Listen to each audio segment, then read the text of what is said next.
अब हम बात करते हैं अपने इकोनॉमिक्स के फर्स्ट चैप्टर के एमसीक्यूज फिलअप ट्रू फॉल्स की।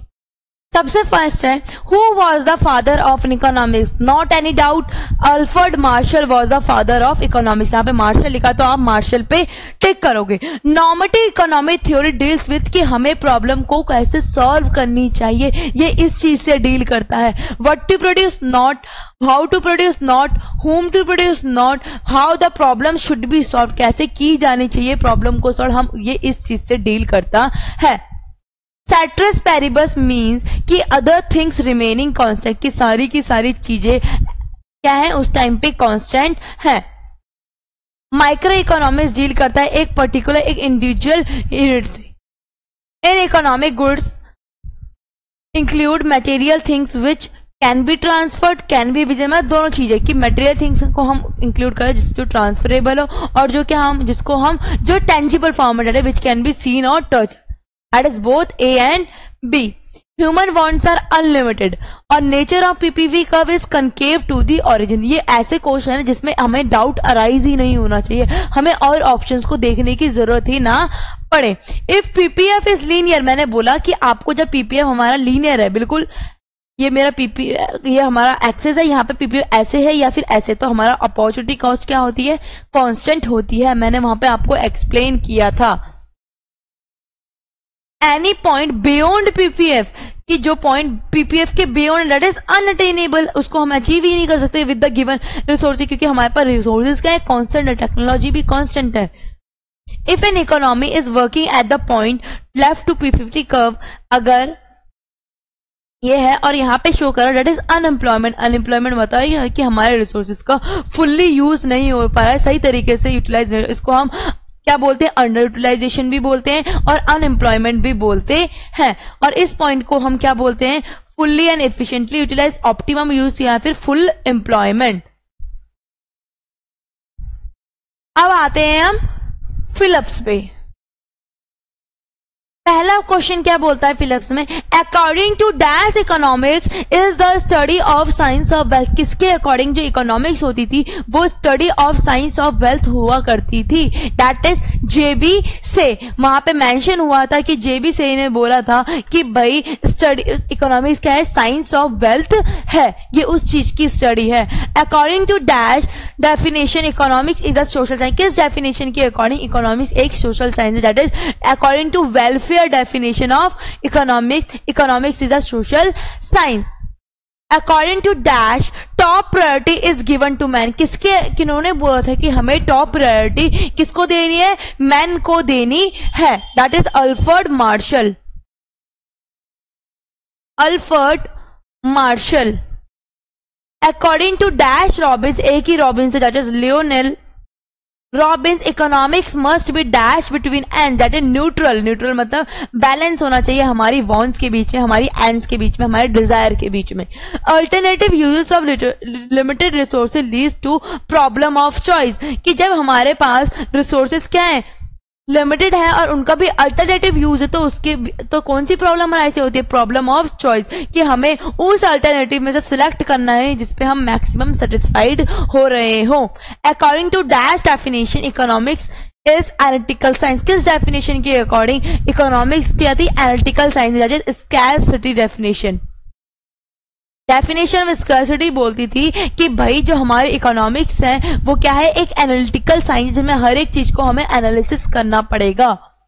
Growth definition is mostly associated with, growth definition का मेनली वो किससे रिलेटेड है, P.A. सैमुअलसन, जिन्होंने एक बुक भी बनाई थी, Samuelson.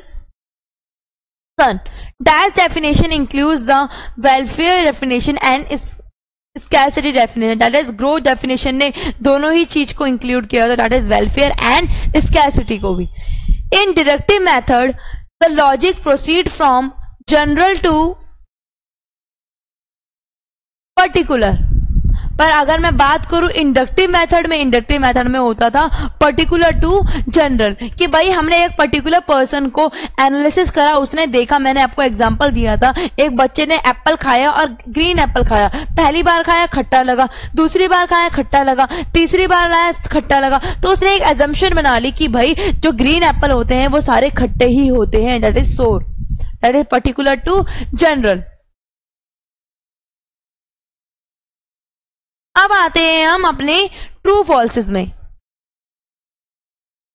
According to Adam Smith, man is a economic man, कि एडम स्मिथ के अकॉर्डिंग जो इकोनॉमिक्स है, जो ह्यूमन बीइंग है, वो क्या है, एक इकोनॉमिक मैन है। दैट इज ट्रू, उन्होंने ये बोला था क्योंकि एक ह्यूमन है, वो ह्यूमन एक्टिविटीज को कंडक्ट करता है, that is why he called an economic man. According to Marshall economics is a normative science. हाँ जी, मार्शल ने बोला था कि भाई जो इकोनॉमिक्स है वो क्या है, एक नॉर्मेटिव साइंस है, पर हमें पता है कि इकोनॉमिक्स पॉजिटिव साइंस भी है और नॉर्मेटिव साइंस भी है। Positive science is related with JB से, दैट इज फॉल्स। जेबी से ने नहीं बोला था कि हमारी जो इकोनॉमिक्स है वो पॉजिटिव साइंस है, वो किसने बोला था, that is Lionel robin. The term micro and macro are introduced by Ragnar Fringe. That is true कि Ragnar Fringe ने आइडेंटिफाई किया था माइक्रो एंड मैक्रो को। इन्होंने इकोनॉमिक्स को 2 पार्ट्स में डिवाइड किया था, that is micro and the another one is macro. Science is practical but art is theoretical, that is false statement. Science practical तो है पर जो आर्ट है वो स्पेशलाइज्ड है, वो एप्लीकेशन बेस्ड है, जहां पे हमें अपने स्किल्स को यूज करना पड़ता है। Positive science does not related to value judgement. जो पॉजिटिव साइंस है उसमें हमें डिबेट्स वगैरह करने की जरूरत नहीं होती क्योंकि उसमें ट्रू फैक्ट्स इंक्लूड होते हैं, दैट इज ट्रू। 7th है gross investment is equal to net investment plus depreciation, that is true, क्योंकि हमें पता है नेट इन्वेस्टमेंट में हम क्या करते हैं, डेप्रिसिएशन को लेस कर देते हैं आउट ऑफ ग्रॉस डेप्रिसिएशन। तो ग्रॉस डेप्रिसिएशन में हम डेप्रिसिएशन को इंक्लूड करके एक टोटल वैल्यू लेते हैं अपनी इन्वेस्टमेंट की। Consumption depends not only on present income but also future income. जो हमारी कंजप्शन डिपेंड करती है वो हमारी प्रेजेंट इनकम पे नहीं, हमारी फ्यूचर इनकम पे भी डिपेंड करती है, दैट इज ट्रू। फ्यूचर तो नहीं बोलेंगे हम, यहाँ पे पास्ट इनकम बोलेंगे क्योंकि हमें वहां पे पास्ट पढ़ा था ना कि future. Value products paradox were depicted by law of demand. Ma'am value paradox तो हमने पढ़ा ही नहीं, तो वैल्यू पैराडॉक्स होता क्या है? वैल्यू पैराडॉक्स बात करता है कि भाई जो हमारे एसेंशियल गुड है, जो हमारी लाइफ के लिए रिक्वायर्ड है, उनकी जो कॉस्ट होती है क्या होती है, वो बिल्कुल ही लो होती है, उसके लिए कुछ भी चार्ज नहीं किया जाता। पर अगर मैं बात करूं डायमंड जो हमारे लिए नेसेसरी भी नहीं है, वो हमारे लिए इतने महंगे होते हैं, तो वैल्यू पैराडॉक्स उस चीज के बारे में बात करता है। क्या वो लॉ ऑफ डिमांड को शो करता है? नहीं, वो शो करता है कि भाई अननेसेसरी गुड्स जो है वो महंगे हैं, पर जो नेसेसरी गुड्स हैं, जो हमारी लाइफ के लिए जरूरी है, हमारे को जीने के लिए जरूरी है, वो बिल्कुल ही क्या होते हैं, चीप होते हैं। चीप मतलब सस्ते। PPC is also called PPF, that is right to say. PPF को हम पीपीसी को हम पीपीएफ भी बोलते थे, प्रोडक्शन पॉसिबिलिटी फ्रंटियर, या पीपीसी कर्व, या पीपीसी ट्रांसफॉर्मेशन कर्व। अब आते हैं हम अपने मैचिंग्स में। First one is principle of economics, no doubt to say, that is Alfred Marshall, that is D option. अब वेल्थ ऑफ नेशन कौन थी? एडम स्मिथ ने ये डेफिनेशन हमें प्रोवाइड करी थी।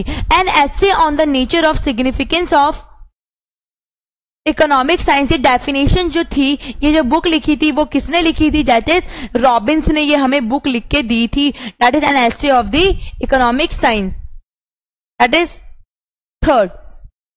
फिर इकोनॉमिक्स एंड इंट्रोडक्टरी एनालिसिस, ये जो बुक थी इकोनॉमिक्स एक इंट्रोडक्टरी एनालिसिस है, ये किसने दी थी? पी.ए. सैमुअल्सन ने। माइक्रो इकोनॉमिक्स को हम प्राइस थ्योरी भी बोलते हैं, that is 5। Macro economics economic analytical method, historical method भी नहीं, प्रोडक्शन भी नहीं, एमआरटी भी नहीं।